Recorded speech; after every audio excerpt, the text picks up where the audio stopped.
नमस्कार, आप देख रहे हैं दिल्ली ग्लो न्यूज और मैं हूं आपके साथ सपना। चलिए रुक कर लेते हैं आज की बड़ी खबरों की ओर। लाल किले पर हुए हमले के बारे में बागेश्वर धाम सरकार आचार्य धीरेन्द्र कृष्ण शास्त्री ने कहा कि देश की सबसे अजीब चीजों में से एक यह है कि जब भी विस्फोट हुए हैं तो उन्हें एक कट्टरपंथी धार्मिक विचारधारा वाले लोगों द्वारा किया गया है और हमेशा भारत को लक्षित किया है और सनातन कल क्या हुआ अत्यधिक निंदा और अमानवीय है। हम ईश्वर से प्रार्थना करते हैं कि जिनके शरीर पूरा हो चुके हैं वे उन्हें अपने पैरों पर एक जगह दे सकते हैं। हम अपनी संवेदना व्यक्त करते हैं। अब सनातनिस को चरमपंथी विचारधारा के साथ लोगों को नियंत्रित करने के लिए एकजुट होना होगा। इससे कोई फर्क नहीं पड़ता कि आप भारतीयों और सनातनियों के कितना डरते हैं। हम न तो डरेंगे और न ही हम रोक देंगे और न ही हम झुकेंगे। इस देश में जब तक कि भारतीयों और सनातनियों की एकता हासिल नहीं की जाती तब तक हम पद यात्रा जारी रहे। देश में एक सबसे विचित्र बात है कि जब भी धमाके हुए और जो भी हुए उनमें कहीं ना कहीं एक कट्टरपंथी मजहबी विचारधारा के लोगों ने किया और हमेशा भारत को, भारत माता को, सनातन को टारगेट बनाकर किया। कल जो हुआ घोर निंदनीय, अमानवीय है। भगवान से प्रार्थना है जिनका शरीर पूरा हुआ उन्हें अपने चरणों में स्थान दे।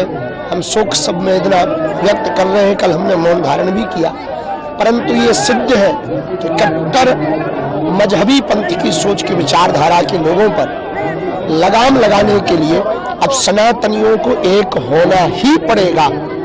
और हम एक बात और कहना चाहेंगे, तुम कितना भी भारतीयों को डरा दो, सनातनियों को डरा दो, न हम डरेंगे। आज 5वां दिन है पदयात्रा का, न हम रुकेंगे न हम झुकेंगे। इस देश में जब तक भारतीयों की एकता, सनातनियों की एकता नहीं हो जाएगी तब तक अब हम पदयात्राएं करते रहेंगे। इसका कहीं ना कहीं बदला लिया जाएगा। भारत सरकार में व्यवस्थित लोग और कानून व्यवस्था, आईबी,